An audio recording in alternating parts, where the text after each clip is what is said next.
요한계시록 17장에서 19장은 바벨론에 대한 심판, 최후 심판에 대한 내용들입니다.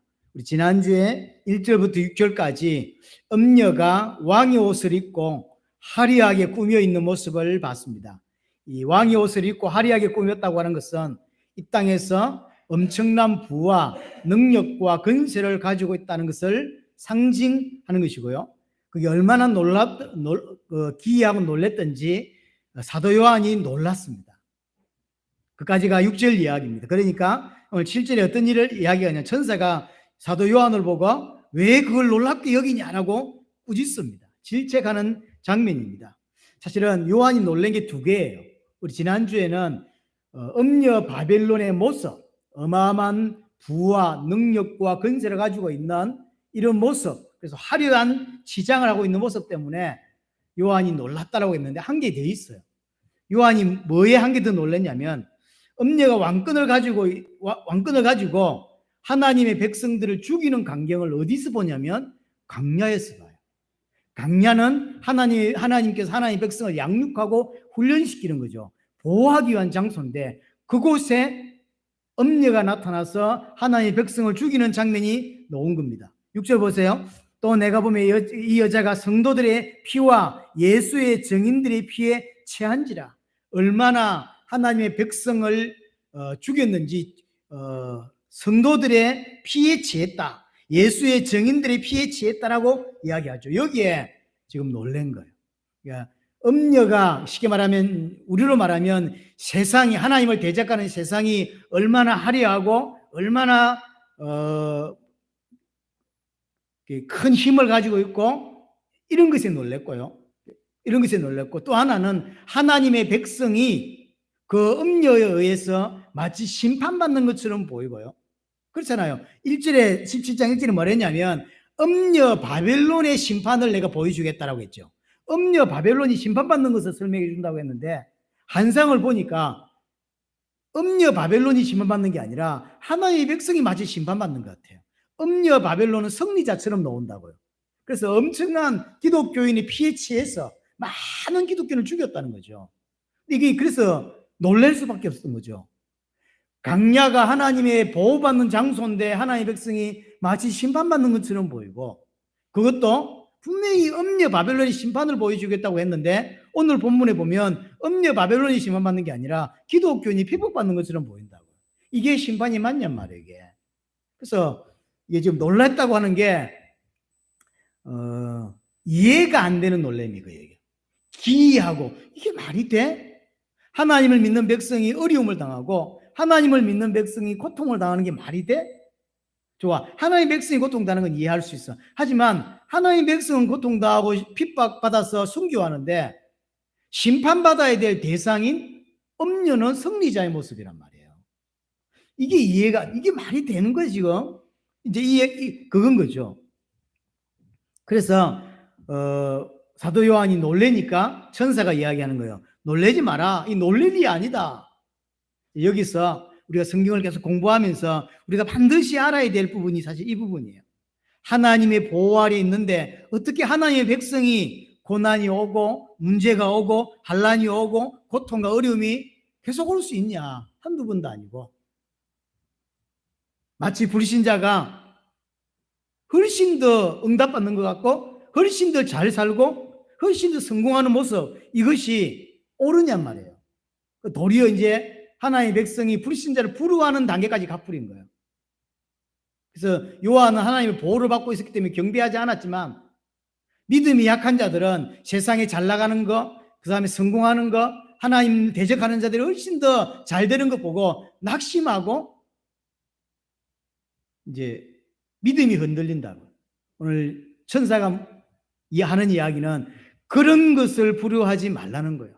그러면서 하는 이야기가 뭐냐면 6절 마지막에 7절이죠. 천사가 왜 놀랍게 여기냐? 그게 놀랍게 여길 일이 아니라는 거예요. 하나님의 백성이 고난이 오고 문제가 오는 거 놀랄 일이 아니고, 너희들이 볼 때 세상에서 불신자가 잘 나가고 돈 많이 벌고 성공하고 마치 음녀가 화려한 옷을 입고 화려한 것으로 은검보화로 치장해서 이런 모습들이 이 땅의 불신자의 모습이거든요.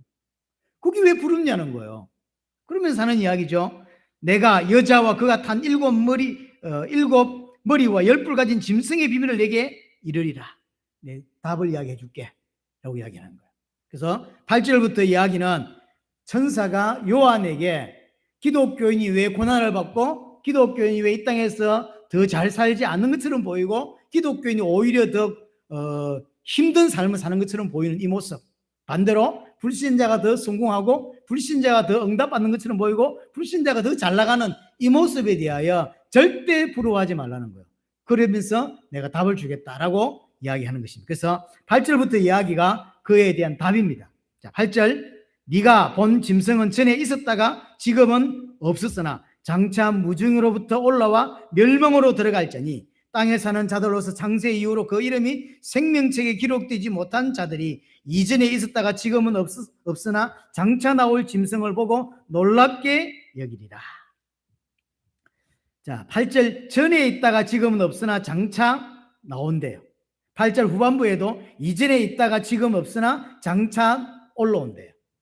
이 부분이 11절도 마찬가지. 11절도 전에 있었다가 지금 없어진 짐승은 이랬죠.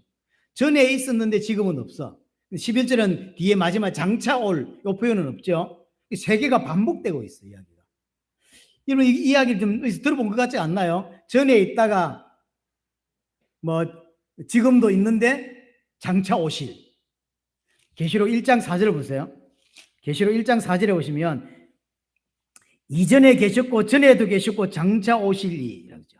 누구죠? 예수 그리스도죠. 8절 보세요. 이전도 있고 전에도 있었고 장차 올 자요. 누구죠? 예수 그리스도죠. 4장 보세요. 4장 8절 후반부에 보면 전에도 계셨고 이제도 계셨고 장차 오실 예수 그리스도를 이야기하는 거예요. 근데 오늘 모습이 예수 그리스도를 그대로 흉내내고 있는 모습이에요. 그러니까 하나님에 대한, 정확히 말하면 예수 그리스도에 대한 삼중적 표현이 전에도 계셨고 이제도 계시고 장차 오실리라는 표현이거든요. 이는 계시록에서 벌써 우리가 3번 봤잖아요. 이렇게 계속 표현한 거라고. 그래서 하나님과 예수 그리스도를 지금 흉내내고 있는 악한 영, 누구죠? 적 그리스도를 의미하는 거죠. 지금은 없으나 장차 올라올 짐승, 지금은 없대요. 왜 지금 없죠? 예수님이 십자가 죽고 3일 만에 부활할 거거든요. 그걸 이야기하는 거예요. 마치 자기도 죽고 부활할 것처럼 예수님의 죽음과 부활을 패러디하고 있는 거예요. 그래서 사단은 마지막 때 아주 세상적인 힘을 가진 자들을 이용해서 또 교회 안에도 들어와서 힘있고 능력 있는 이런 가짜 목사, 가짜 선지자를 세워가지고 가짜 메시지를 계속 하기 위해서 가짜 믿음을 만들고 가짜 그리스도를 믿게 만드는 거예요. 그래서 거짓 선지자가 교회 안에서 거짓 메시지를 하는데 습관 믿어야 된다 이렇게 표현하는 게 아니라니까요. 그리스도를 말하고 그리스도를 믿으라고 말하는데 이 그리스도가 가짜 그리스도인 거예요. 그래서 죽었다가 살아난 예수 그리스도를 계속 패러디하고 모방하고 흉내내고 있는 모습. 그래서 가장 무서운 우리의 적은 완전 다른 모습이 아니에요. 비슷한데 사실은 완전 다른. 천주교가 그런 의미에서 마지막 시대에 적 그리스도의 역할을 크게 할 거라고 생각합니다. 그러니까 단어가 비슷한 게 많고 또 표현들이 비슷한 게 많죠. 초대교회 가장 큰 문제가 영지주의거든요. 같은 단어를 쓰고 같은 표현을 쓰는데 완전 다른 이야기. 이제 사단이 교회 안에 우리 요한계시록 계속 동일하게 반복되는 이야기 뭐죠? 교회 안으로 들어와서 거짓 메시지를 쏟아내고 어느 정도 쏟아내죠? 교회가 떠내려갈 만큼 거짓 메시지를 쏟아내는데 그 메시지의 핵심은 가짜 그리스도를 믿게 만드는 거죠. 근데 그 가짜 그리스도가 자신들은 진짜 그리스도인 줄로 믿고 따라가는 거예요. 그래서 무너뜨린단 말이에요. 그래서 장차 올라온다라고 했는데 그 보세요. 8절을 보시면 네가 본 지금 전에 있었다가 지금은 없으나 장차 무정의로부터 올라오죠. 장차 올라온다라고 이야기를 합니다. 왜 올라오죠? 멸망으로 들어가게 하기 위한 거예요. 이게 지금 예수 그리스도가 아니라 실제로는 사단이에요. 이 사단이 눈에 보이는 인간 조직들을 이용해서 거짓 선지자들을 이용해서 교회를 무너뜨리는 모습인 거예요. 그래서 예수 그리스도를 그대로 모방합니다. 마치 자기가 십자가 죽고 부활한 것처럼. 그래서 비슷한데 내용은 달라요. 완전 내용이 다른 거예요. 왜 그들은 지금은 없다가 다시 올라오냐? 하나님께서 지옥을 보내기 위한 거죠. 멸망으로 보내기 위한 거죠. 거기 그 뒤에도 뭐라고 되어 있냐면 장세 이후로 그 이름이 생명책에 기록되지 못한 자들. 분명히 구원받지 못한 자죠. 하나님의 택감을 받지 못한 자인데 교회 와서 목사하고 있는 거예요. 근데 이 얼마나 신학적으로 뛰어나고 설교를 얼마나 잘하든지 그 메시지를 강같이 쏟아내는데 수많은 사람들이 몰려드는 거예요. 그러다 가끔씩 요한계시록에 의하면 기적과 이적을 베풀거든요. 여러분들 저하고 지금 15년 넘어 있으면서 한 번도 기적 일으키는 못 봤잖아요. 근데 이런 사람들은 기적도 일어난대요. 목사가 가끔씩 손 얹어 기도하면 병도 낫구만. 그러니까 메시지 잘해, 잘생겼지, 노래 잘해, 신학적으로 튼튼하지, 말 잘해, 웃겨. 사람들이 막 몰려드는데 한 번씩 기적까지 일으켜. 그러니까 여러분은 어떤 교회 다니겠냐고. 이 교회 다니겠습니까? 저런 교회 다니겠습니까? 100% 저런 교회 다니죠. 여러분들이 눈을 안 돌려서 그렇지. 눈만 돌리면 바로 그런 교회 간다니까. 여러분 어떤 교회 다니겠냐고요. 이런 개척교회 다니겠어요? 에어컨 걱정해야 되는 이런 교회 다니겠어? 날씨가 따뜻해지자 벌써 주여 이런 생각이 드는데 왜 우리 4층이지? 땀 좀 흐르면 되죠. 그게 뭐 문제가 됩니까? 문제가 안 된다고. 근데 이런 걸 생명책에 기록된 자는 나중에 9절에서 이야기돼 지혜 있는 뜻이 여기 있으니 쉽게 말하면 하나님께 구원을 받은 지혜 있는 자, 이 사람이 이런 걸 분별할 줄 안다는 거예요. 근데 지혜 없는 자는, 구원받지 못한 자는 그게 기독교인 줄 아는 거예요. 그래서 휩쓸릴 수밖에 없는 거예요. 왜냐하면 대한민국 가장 유명한 목사예요, 우리 담임 목사님이. 그 설교 너무 잘해. 인터넷으로 막 빵빵해. 몰려든다고. 누가 그 사람을 보고 이단이라고 하겠냐고요. 누가 그 사람을 보고 거짓 선지자를 하겠냐고. 하지만 요한계시록에 의하면 그런 사람들이 거짓 선지자일 가능성이 큽니다. 그렇죠? 커요. 근데 이런 걸 구별할 줄 안다니까. 구원받은 자는, 지혜 있는 자는. 지금은 없어요. 왜 없죠? 예수 그리스도의 십자가와 부활로 패배했거든요. 사실은 본질적으로는 패배했기 때문에 없는 거예요. 계속 없어요. 이 말은 뭐냐면 예수 그리스도의 십자가의 효과가 영원하단 말이에요. 히브리서 10장 12절 14절에 이야기하는 대로 단번에 영원히 온전케 해버렸죠. 그래서 히브리서 2장 14절에 말한 대로 죽음을 통해, 예수 그리스도의 죽음을 통하여 죽음의 세력을 잡은 자 마귀를 없애버렸죠. 그래서 지금은 있을 수가 없어. 장차 올라와도 결국 멸망으로 가려고 하는 거예요. 하나님이 그 사단과 그 사단을 추종하는 자들을 전부 마지막에 멸망으로, 불유황으로 보낸다고 이야기하죠. 그래서 올라오는 것이지 마치 그리스도처럼 부활하는 게 아닙니다. 이게 장차 나올 짐승이라고 했는데 이게 장차 오시리하고 같은 단어입니다. 이게 장차 오시리가 여러분 들어봤을 겁니다. 파루시아라고 합니다. 파루시아, 예수님의 재림. 그러니까 표현을 똑같이 쓰는 거예요. 예수님이 이 땅에 오셔서 십자가 지고 부활하셨죠. 잠시 무덤에 쉬셨단 말이에요. 그러니까 그걸 자신들도 귀신들도 장차, 지금은 없고 장차 올라온대. 이 장차 올라오는 게 원래 예수님께 쓰는 표현이거든요. 장차 오시리가 파루시아예요. 파루시아가 뭐냐면 예수님의 재림이란 말이에요. 이 짐승이 예수 그리스도의 재림을 패러디하는 거예요. 마치 자기가 그리스도인 것처럼. 예수님은 이런 자들을 심판으로 재림 오시고 의로운 왕으로서, 짐승은 심판받기 위해서 올라오는 거예요. 이런 게 이제 영적인 눈이 있고 그 다음에 지혜 있는 자는 이걸 다 본단 말이에요.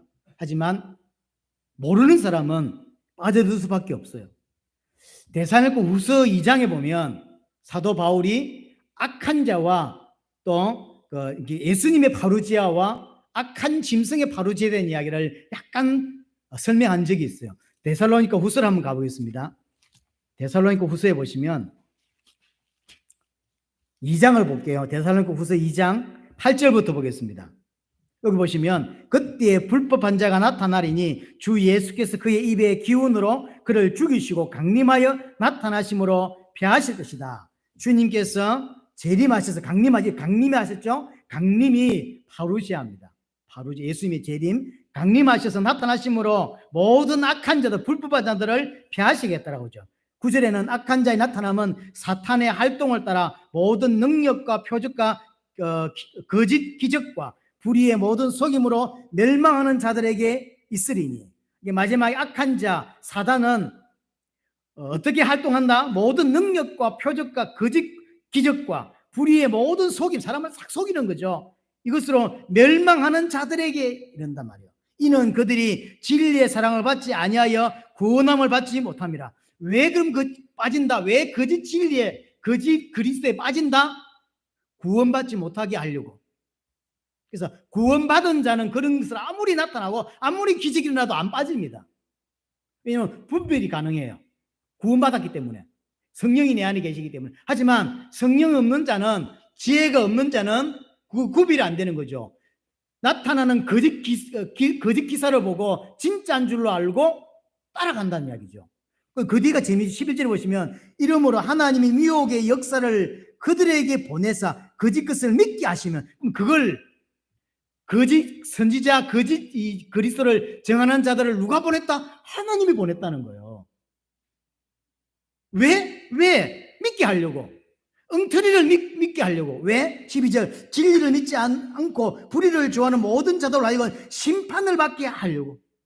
하나님께서 구원받지 않는 자를 심판하고 구원받은 자를 하나님께서 하나님의 나라로 옮기시기 위해서, 믿지 않는 자를 엉터리로 믿게 만들기 위해서 지금 전 세계에 거짓 교회를 허락하시고 거짓 교회 안에 거짓 선지자가 하는 거짓 메시지, 거짓 기적들을 보고 따라가게 한다는 거예요. 왜 그래야 되냐? 그래야 구원을 받으니까. 심판하시기 위해서. 그래서 지금 우리가 안타깝게 생각하는 이 마지막 때 교회의 어려움과 교회의 말도 안 되는 이런 일들이 하나님이 허용했다라고 봐야 돼요. 왜 그렇게 했냐? 그 안에 가짜들이 너무 많은 거예요. 그래서 그 가짜들이 전부 하나님의 심판을 받게 하려고 하나님이 전부 다 허용했다라고 하는 것이죠. 하나님이 허용하셨고 허락하셨고 심판받게 하시려고 하는 거다라고 하는 거죠. 다시 본문으로 돌아와서 자 9절에 설명을 했습니다. 9절 다시 보세요. 지혜 있는 뜻이 여기 있으니, 그랬죠. 쉽게 말하면 택함 받은 자는 이런 거짓으로 알아본다는 거예요. 하지만 택함 받지 못한 자는 아까 데살로니가후서 2장에 좀 전에 봤듯이 미혹하고 이렇게 하니까 따라가는 거예요. 왜 그렇다? 모르니까. 그게 진짜인 줄 알고. 거짓 선지자들, 거짓 목회자들이 어마어마한 기적을 일으키면서 등장하니까 맞는 줄 알고 다 따라간단 말이에요. 하지만 믿음의 사람, 진짜 믿는 사람은 미혹을 당하지 않더라는 거죠. 넘어가지 않더라는 거죠. 하지만 창세전에 택함을 받지 않는 자는 당연히 넘어가는 거예요. 그렇겠죠. 자, 9절 계속해서, 자, 그 7 머리는 여자가 앉은 7 산이요 또 7 왕이라 그랬죠. 7 음녀가 타고 있는 짐승이 머리가 7인데 그 머리는 여자가 앉은 7 산이래요. 그리고 또 7 왕이라고 볼 수 있다라고 이야기를 합니다. 자, 이제 이 부분을 오늘 이제 9절, 10절, 11절이 요한계시록 안에서 굉장한 난해 구절로 평가받습니다. 그래서 제가 이걸 한 3일을 주석을 봤던 것 같아요. 봐도 이해가 잘 안 돼. 너무 이론이 많아요. 이제 7 산, 7 왕을 뭐로 해석하는 사람이 제일 많냐면 로마로 해석하는 사람이 제일 많습니다. 그래서 왜 로마로 해석하냐면 당시 로마를 7 언덕으로 구성되어 있는 나라다라고 표현했어요. 그래서 7 언덕, 7 산이라면 그게 로마였어요. 그래서 이건 로마를 상징하는 게 아니냐 하고 하죠. 그러면 7 산이 로마면 7 왕은 누구죠? 로마의 황제겠죠. 이렇게 해석을 합니다. 근데 이건 1차적으로는 맞습니다. 왜냐하면 요한이 당시에 이걸 기록하고 있을 때 당시에 사단의 통하에 힘을 얻어서 세상을 장악하고 세상에 여러 가지 세상 악한 것을 가지고 사람들을 죽이고 기독교인을 죽이는 존재. 그럼 1차적으로는 그 로마가 맞는 거죠. 하지만 지금 우리 같은 경우는요. 2000년 지난 우리도 지금도 이거 로마로 해석해야 될까요? 1차적으로 로마가 맞을 거예요. 로마로 해석하면 이제 곤란해지는 거죠. 그럼 우리는 아무 상관이 없는 거죠. 그럼 우리가 상관 있는 건 거의 없습니다. 성경이 다 찢어내야 돼요. 우리가 상관 있는 게 거의 없어요. 이걸 이제 일반적으로는 어떻게 해석하는 게 맞냐면 산은 나라를 상징하는 거죠. 산은 나라예요. 권세. 일곱이라고 하는 건 완전수잖아요. 그러면 일곱 나라를 이야기하는 일곱 나라는 일곱 나라가 아닌 거죠. 엄청난 권세를 가지고 있는 세상의 모든 나라, 세상의 모든 권력자들, 세상의 모든 힘 가진 모든 자들, 이게 일곱 나라인 거죠. 그리고 그 일곱 왕이잖아요. 왕이라고 하는 것도 자기가 왕되어 살아가는, 하나님을 대적하고 왕되어 살아가는 모든 자들, 실제 엄청난 권력을 가진 자들일 수도 있고, 아니면 권력은 없지만 자기가 왕되어서 자기 중심으로 자기가 주인되어 살아가는 모든 사람들을 왕이라고 표현하는 거예요. 하나님이 왕인데 지가 왕된 자들. 그래서 이사야 2장 2절에 보면 여호와의 전의 산이 모든 산 꼭대기에 굳게 설 것이도, 이렇게 돼 있거든요. 그러니까 권세를 산으로 표현하는 거죠. 하나님의 나라를 산으로 표현했죠. 예레미야 51장 25절에도 온 세계를 멸하는 멸망의 산아, 내가 너로 불탄 산이 되게 하겠다. 이 멸망의 산은 바벨론을 말하는 거예요. 성경은 산은 권세 가지고 있고 힘 있고 자기가 왕되어 살아가는 사람들을, 또는 권세 있는 자들을, 또는 나라를 산이라고 표현을 하는 것입니다. 그럼 일곱 산은 일곱 나라라고 볼 수 있고, 그럼 여자가 타고 있는 그 짐승은 일곱 나라, 쉽게 말하면 엄청난 힘을 가지고 엄청난 능력을 가지고 또는 악함을 가지고 세상을 어렵게 만드는 모든 악한 세력들, 성경으로 말하면 적그리스도 같은 이런 세력들을 말하는 것입니다. 일곱은 완전수고 충족수라고 그러죠. 그래서 일곱 나라, 일곱 왕은 하나님을 대적하는 악한 세력들. 그 배경에는 사단이 있고 사단으로부터 힘을 얻어서 이 땅에서 악하게 살아가는, 왜 악하게 살아가면 힘이 있기 때문이죠. 권세를 가지고 있기 때문입니다. 사단으로부터 힘과 권세를 받아서 이 역사 속에서 성도들을 핍박하고 성도들을 순교하게 만드는 많은 힘을 가진 자들이라고 한 거죠. 그럼 1차적으로 로마가 맞는 거죠. 하지만 2차적으로는 로마를 설명하려는 게 아니잖아요. 지금도 마찬가지죠. 이 땅에서 힘을 가지고, 이 땅에서 똑똑함을 가지고 하나님을 대적하고 하나님을 비난하면서 기독교인들을 핍박하고 기독교인들을 어렵게 만드는 수많은 이런 세상의 악한 사람들, 적그리스도 다 포함되어 있는 것이죠. 자, 10절에 그 일곱 왕인데 다섯은 망하였고 하나는 있고 또 다른 하나는 아직 이르지 아니했대. 이게 8절의 반복 이야기예요. 다섯은 망하였고 하나는 있고 또 다른 하나는 아직 이르지 않았는데, 이러면 반드시 잠시 동안 머무를 거고, 11절이 더 해석이 곤란해지는 거예요. 전에 있다가 지금은 없어진 짐승은 8번째 왕이니 일곱 중에 속한 자라. 일곱 왕이 있는데 다섯은 망했고 하나는 있고 하나는 아직 안 왔대. 근데 8번째 왕이 또 온대. 8번째 왕이 오는데 8번째 왕은 7번째에 속해 있대. 이 뭔 말이죠? 왜 8번째 왕은 오케이, 근데 왜 7번째에 속해 있어요? 지금 이래서 이제 많이 신학적으로 혼란한, 예를 들어서 다섯이 죽었다 그랬죠. 그러니까 로마로 생각하는 사람들은 주로 이제 세대주의자들이, 과거주의자들이 이 일곱 산은 로마다라고 해석하고 일곱 왕은 로마의 황제들이다, 강력하게 기독교를 핍박했던 황제들이다. 그런데 다섯은 망했대. 그러니까 이제 우리가 역사적으로 잘 아는 그 5명의 왕들, 아우구스투스, 티베리우스, 칼라쿨라, 미치강이라고 불리는 칼라쿨라, 그 다음에 글라디오스, 네로, 베스파시안, 티투스다, 이렇게 본 거죠.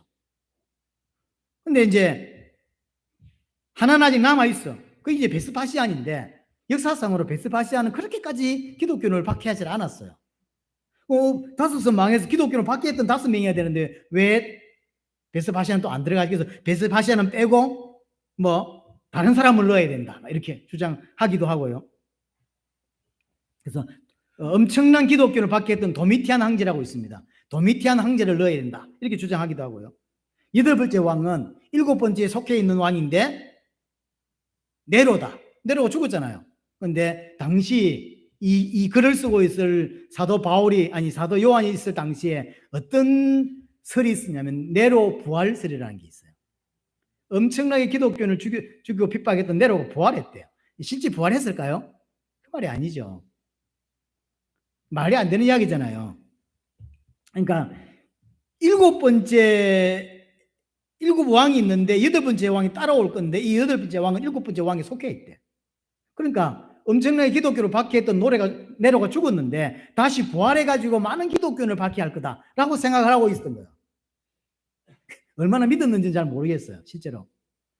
어떤 사람은 거기에다가 네로는 부활을 안 했으니까 이 상징이다. 그래서 마치 네로가 부활했다라고 느낄 수 있는 황제가 도미티안이다. 이렇게 해석하기도 하고요.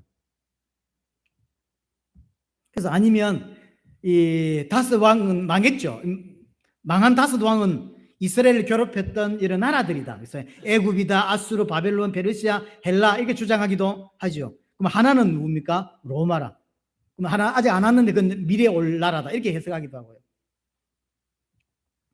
8번째 왕을 줄리아 시저로 봐야 된다. 이런. 근데 여기서 이제 생각해야 될 게 뭐냐면 요한계시록에 나오는 많은 사건들을 역사에 끼워 맞추면 안 돼요. 지금 요한이 환상을 본 거잖아요. 상징을 보는 거예요. 그래서 이 사건은 이 사건이고 이 사건은 역사에서 이런 사건이다. 이렇게 끼워 맞추는 건 굉장히 위험합니다. 그게 세대주의자들이 잘하는 거예요. 그건 올바르지 않습니다. 그렇죠? 자, 정리를 하자면 10절 다시 보세요.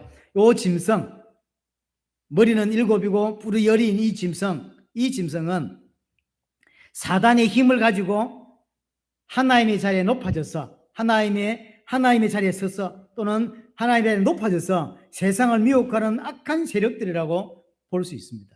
이 본질적으로는 예수 그리스도의 십자가와 부활로 인하여 완전히 멸망을 당했습니다. 하지만 현실에서는 그 악한 세력이 여전히 존재하고 영향을 받고 있죠. 그래서 어떻게 해석하는 게 맞냐면 사단은 결박을 받았지만 이 땅에 그 사단의 영향력 아래서 여전히 힘을 가지고 경제를 가지고 건설을 가지고 나라를 가지고 많은 복음을 방해하고 하나님을 대적하는 자들이 이 땅에 분명히 있죠. 그 자들이에요. 다섯은 망했다는 이야기는 근본적으로 망했던 것이고 여전히 약간은 남아있어서 많은 복음을 방해하는 그런 것들을 말하는 것입니다. 특징이 엄청난 힘을 가지고 있어요. 엄청난 힘을 가지고 자기와 맞지 않으면 죽이는 이런 힘들을 가지고 있죠. 예를 들어 보겠습니다. 로마라고 하는 나라는 한 종교를 믿는 나라가 아니에요. 한 종교, 많은 종교를 인정한 간용주의를 썼습니다. 너희도 신 믿어? 오케이, 그거 믿어. 넌 그거 믿어? 오케이, 넌 믿어. 이런 게 로마예요.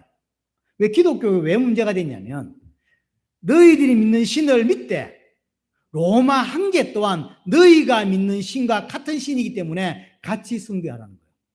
그럼 불교는 괜찮아요. 불교는 자기들이 믿는 신을 믿고 로마 황제도 믿을 수 있어요. 로마 황제도 숭배할 수 있어요. 그러나 기독교는 여기 딱 걸리는 거예요. 타협이 안 돼.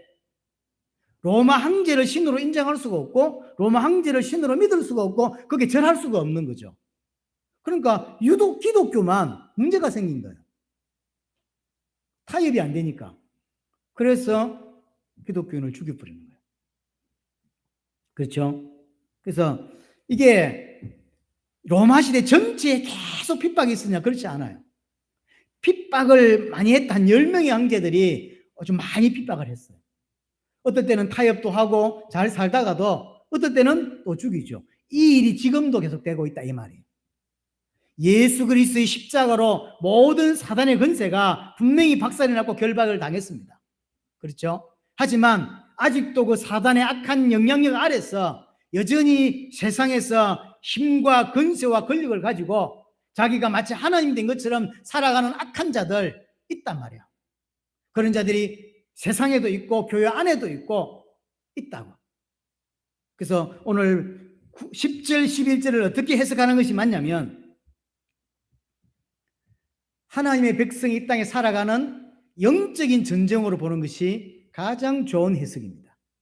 자, 그럼 한 가지 해석을 하고 넘어가야 되겠는데 8번째 왕인데 7왕에게 속했다 그랬죠. 이게 어떤 의미냐면 분명히 8번째 왕인데 왜 7에 속했습니까? 이 말이 무슨 말이냐면 8번째 왕은 일곱 왕의 색깔과 동일한 색깔을 가지고 있는 자다 이 말이에요. 동일한 색깔. 그래서 11절 보세요. 전에 있었다가 지금 없어진 짐승은 그러죠. 짐승이에요. 8번째 왕은 짐승 자체라니까요. 그래서 이 짐승은 8번째 왕이라고 표현되어 있지만 앞에 있던 7명의 왕, 이 왕 그냥 1차적으로는 로마의 왕이 황제들이 맞지만 지금은 그렇게 해석하면 안 되죠. 이 왕은 세상에서 하나님 자리에 서서 하나님같이 하나님을 대적하고 많은 하나님의 백성을 죽이고 그렇게 하는 악한 세력들이란 말이에요. 그 세력과 동일한 세력이 8번째 왕이다 라고 하는 거죠. 왜 8번째라는 단어를 썼을까라고 할 때 8이라는 단어가 사실 기독교의 중요한 단어거든요. 이것도 패러디예요. 결국 지금 이 사단은 또는 사단의 힘을 얻어서 이 땅에서 거짓 선지자로 적그리 살아가는 사람들은 무조건 자기 색깔을 말하는 게 아니라 교회와 성경에 있는 이야기를 아주 비슷하게 하면서 사람을 다른 복음을 믿게 만드는 거거든요. 그래서 이 8번째 왕이라는 단어를 쓴 것도 결국은 복음을 패러디하고 예수 그리스도를 패러디하는 거예요. 왜 그러냐면 하나님께서 천지 창조를 6일 동안 하시고 7일 날 안식을 하시죠. 근데 이 안식이 아담의 타락으로 깨져버립니다. 그래서 하나님께서 예수 그리스도를 이 땅에 보내셔서 다시금 재창조일을 하는 거죠. 그러면 예수님이 언제 죽냐면 6일째 되는 금요일 날 죽으시고 7일째 되는 안식일에 무덤에 지셨다가 8일째 되는 안식 후 첫날, 그러니까 안식 후 첫날은 숫자로 따지면 8일째가 되는 거죠. 그럼 진정한 우리에게 있어서 재창조가 언제냐면 8일째가 되는 거죠. 안식일 다음 날이 되는 거죠. 그래서 그럼 안식일 다음 날이 8일째는 어떤 날이냐면 생명의 날이고 거듭나는 날이고 구원의 날이 되는 거예요. 그런 의미에서 기독교에서 8일은 굉장히 중요한 8일이라는 이야기는 재창조고 구원이고 새 생명을 얻는 날이고 그런 거죠. 구약에서도 같은 의미로 가지고 있는 게 할례입니다. 할례는 며칠 만에 받아야 되죠? 난지 8일 만에.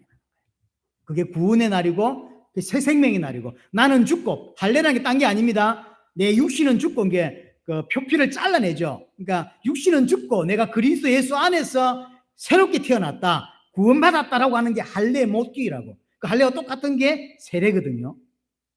그래서 이 8일이라는 말은 기독교 안에서 중요한 날입니다. 그런 의미로 초대교회는 안식 후 첫날을 주일 예배로 드리는 거예요. 그게 의미가 있는 거예요.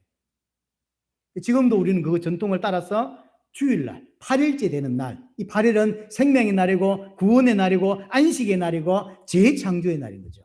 근데 이제 어떤 기독교인들은 율법을 어겼다고 이야기하면서 토요일 안식일 지켜야 된다고 주장한다고. 좋아요. 하지만 그걸 계속 주장하면 어떤 일이 되냐면 예수 그리스도의 재창조를 부인하는 게 돼요. 그렇게 자꾸 이렇게 막무가내로 안식일 지켜야 된다고, 율법 지켜야 된다고 하는 게 아니에요. 왜 그러냐면 예수 그리스도의 재창조일, 그게 8일이란 말이에요. 예수 그리스도의 십자가와 부활을 부인하게 되는 거라니까요. 근데 오늘 짐승이 8번째 왕이래요. 예수 그리스도의 부활을, 정확히 말하면 부활을 흉내내는 거야. 부활을. 그래서 요한계시록 17장에 나오는 짐승은 처음부터 끝까지 계속 예수 그리스도를 흉내내고 있습니다. 모방하고 있다는 거죠. 한마디로 짝퉁 그리스도예요. 적 그리스도. 다른 말로 적 그리스도, 짝퉁 그리스도예요. 정말로 똑같이 생겼다고요. 그런데 가짜예요. 제가 중국 사역을 간 적이 있는데 가방을 사러 가자 그랬어요. 이 사역을 끝나고 하루가 남아서 관광을 하는데 가방을 사러 갔는데 이제 짝퉁 거기를 가보자 그래서 가봤어요. 일반 그 가게하고 똑같아요. 이제 옆에까지 있던 분이 좀 그걸 좀 말한가 봐. 이거 말고 있지 않냐고. 그랬더니 그거 찾냐는 거예요. 그거 찾는다 그랬더니 문이 있는지도 몰랐는데요. 문이 쫙 열리니까 안에 짝퉁이 쫙 샤넬 쫙. 와, 나는 이제 그런 명품을 볼 줄 모르니까요. 근데 너무 잘 만들었어요. 제가 브라질의 사회가 이번에 말고 10년 전에 브라질 사회가 다 마치고 하루 이렇게 구경시켜 줄 게 있다고 갔는데 타운이에요. 우리에게 고잔동만 건물이 몇십 개 있는 큰 빌딩들, 십몇 층씩 있는 빌딩들 타운이라고. 거기에 갔어요. 뭐 하는지도 모르고 갔어요. 갔는데 보니까 시계 팔아요. 근데 그 시계가 건물이 몇십 개 된다고, 십몇 층씩 되는 게 그게 전부 다 시계 팔아요. 그게 다 가짜예요. 그래서 그 짝퉁이에요. 얼마나 잘 맞는지 롤렉스 뭐 이런 게 있잖아요. 와, 그때 제가 안 산 게 후회되더라고. 나는 그 짝퉁을 굳이 왜 짝퉁을 사지 그랬는데 안 그래요. 그래서 그걸 이제 대충 생각을 하고 들어와서 한국에서 시계를 취급하는 집사님 한 분 계셔서 설명을 했어요. 이런 시계 모양이었고 이렇게 했더니 목사님 그 무조건 샀었어야지 그러더라고. 왜 그랬더니 한국에서 그게 50만 원씩 팔린다. 가짜인데? 그랬더니 가짜도 그렇게 팔린다는 거예요. 근데 거기서 얼마냐? 8만 원 했거든요. 날 보고 목사님 너무 그 세계를 모른다며 8만 원 사와서 30만 원 팔아도 되는 건데 근데 그랬나? 지금도 그 생각이 나요. 우리는 짝퉁인지 그게 뭐 진품인지 우리 모르잖아요. 근데 짝퉁이라는 것 때문에 신경을 안 썼는데 또 짝퉁 세계는 또 그렇지 않은가 봐요. 시계가 옛날에 손흥민이 선전한 그 시계가 8천만 원씩 그렇더라고요. 8천만 원짜리 시계를 사면 시계가 한 30시간씩 되는지 잘 모르겠는데 그런 게 짝퉁이에요. 짝퉁이 진품을 능가할 만큼 너무 잘 만들었어요. 희한하죠. 지금 이 악한 세력이 예수 그리스도 부활을 다 흉내내는 거예요. 이게 짝퉁이에요, 짝퉁. 근데 일반 사람들은 구원을 받지 못하고 성령을 받지 못한 자는 이걸 구별 못한다. 그러니까 따라가는 거예요. 기적이 일어나고. 따라갈 수밖에 없는 이유. 세상의 힘과 세상의 권력과 세상의 성공을 다 가지고 있거든요. 그러니까 따라갈 수밖에. 자, 그러면 오늘 10절, 11절을 가지고 마지막 정리해 드릴 게 뭐냐면 좀 전에 말씀드렸는데 이것을 어떻게 해석해야 되냐. 다섯은 망하고 하나는 있는데 또 하나는 아직 이르지 않았대. 이게 어떤 의미냔 말이에요. 이게 성도가 이 땅에서 살아가면서 치료해야 될 영적인 전쟁을 말하는 거예요. 영적인 전쟁. 분명히 짐승은 사단에게서 힘과 권세를 받아서 이 땅을 미혹하는 존재입니다. 그러니까 성도에게는 세 가지 싸움이 있을 수밖에 없어요. 그게 뭐냐면 성도와 세상의 싸움. 이 땅에 살아가면서 계속 교회와 세상이 싸움을 할 수밖에 없죠. 마치 이 세기로 말하자면 초대 교회와 로마. 그렇죠. 싸울 수밖에 없죠. 우리도 마찬가지. 지금도 이 땅에 기독교는 살지만 세상의 문화와 세상의 가치관과 싸울 수밖에 없는 거죠. 두 번째 싸움이 뭐냐면 교회 안에서 거짓 선지자가 거짓 그리스도를 계속 믿게 만들어요. 그러면 진짜 그리스도를 못 믿게 되는 거죠. 이게 교회가 싸워야 될, 우리 개인이 교회라고 할 때 기억해야 될 싸움 두 번째입니다. 교회 안으로 거짓 선지자가 들어오고 거짓 목회자가 들어와서는 거짓 메시지를, 거짓 그리스도를, 짝퉁 그리스도를 계속 설교한다고요. 기적과 응답이 있으니까 따라간다고요. 세 번째는 뭐냐면 이 일이 밖에도 있고 교회 안에도 있지만 내 안에도 일어나고 있다는 거예요. 그렇죠. 이 세 가지 싸움. 우리 안에도 계속 내면의 싸움이 있습니다.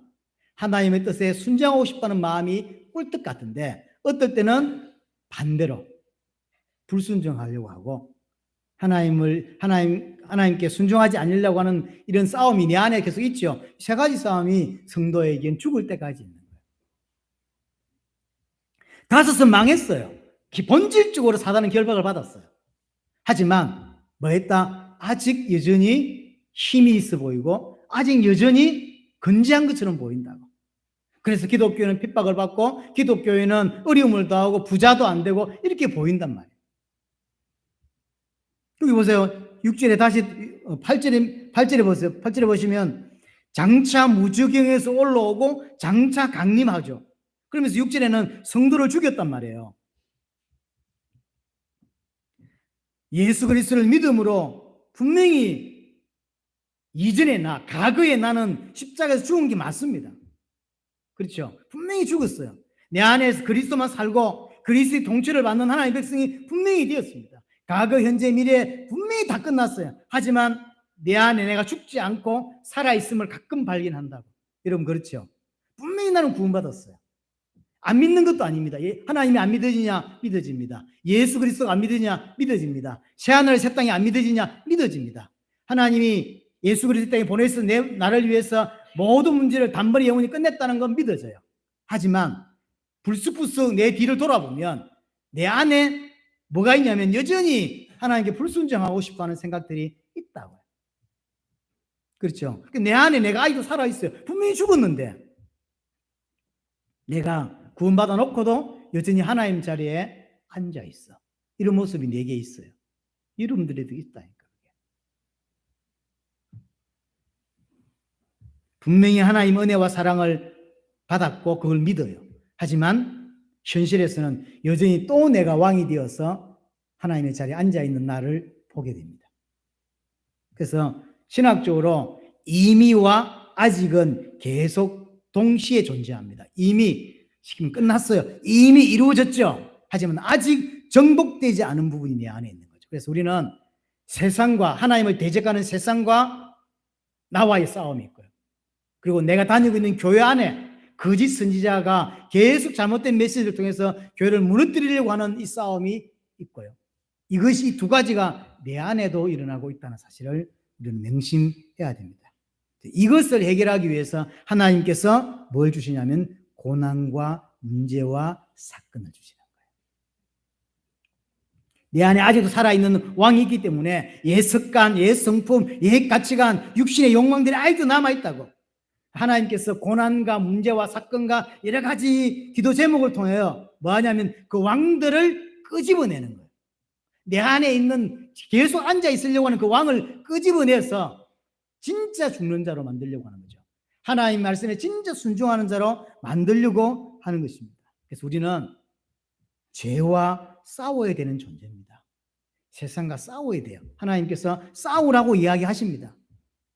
하나님은 계속해서 하나님의 말씀과 예배와 또 현실 속에서 내 안에 있는 불신앙과 내 안에 있는 옛습관과 내 안에 있는 자들을 왕자리에 앉아있는 자들을 하나님 끄집어내 주시는 거예요. 그게 은혜 받을 때 가능한 이야기인 것입니다. 자, 마지막으로 히브리서 12장을 보고 마무리하겠습니다. 히브리 12장 보세요. 4절부터 보는 게 제일 좋은데 히브리 12장을 보시면 4절에 너희가 죄와 싸우되 아직 피 흘리기까지는 대항하지 아니하고 분명히 죄와 싸워야 돼요. 죄와 싸워야 되는 게 맞죠? 5절 또 아들에게 권하는 것 같이 너희에게 건면하신 말씀도 잊었도다 이랬으되 내 아들아 주의 경계하심을 경히 여기지 말며 그에게 꾸지람을 받을 때 낙심하지 말라. 여러 가지 문제와 사건 하나님이 질책하실 때 설교를 통해서 이런 질책과 나를 책망하실 때 낙심하지 말라는 거. 왜요? 하나님이 허락하셨다고 이야기를 하는 거예요. 6절 주께서 그 사랑하는 자를 징계하시고 그가 받아들이시는 아들마다 채찍질 하십니다. 하나님께서 그렇게 하신대요.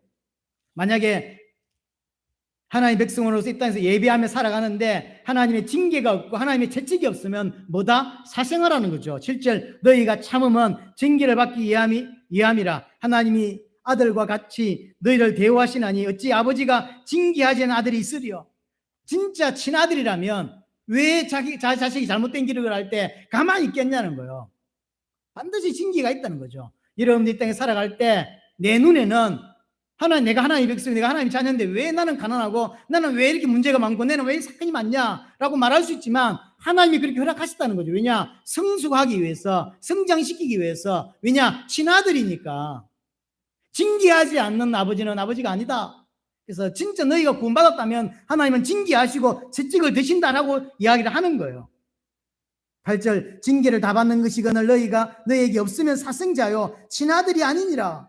9절 또 우리 육신의 아버지가 우리를 징계하여도 공경하거든 하물며 모든 영이 아버지께 더욱 복종하며 살려 하지 않겠냐. 징계해도 복종할 건데 당연히 이 땅에서 하나님께 복종하고 순종하는 삶이 맞는 것이다. 10절이 중요하죠. 그들이 잠시 자기 뜻대로 우리를 징계하였거니와 오직 하나님은 우리의 유익을 위하여 그의 거룩하심에 참여하게 하시느니라. 징계하는 목적이 뭐다? 문제를 주고 가난을 주고 고통을 주고 하는 하나님 백성에게 이런 문제를 주는 목적이 뭐다?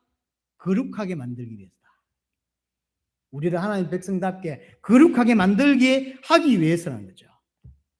자, 그래서 저와 이런데 하나님 백성이 맞다면 이 땅에서 영적 싸움이 분명히 있다는 거죠.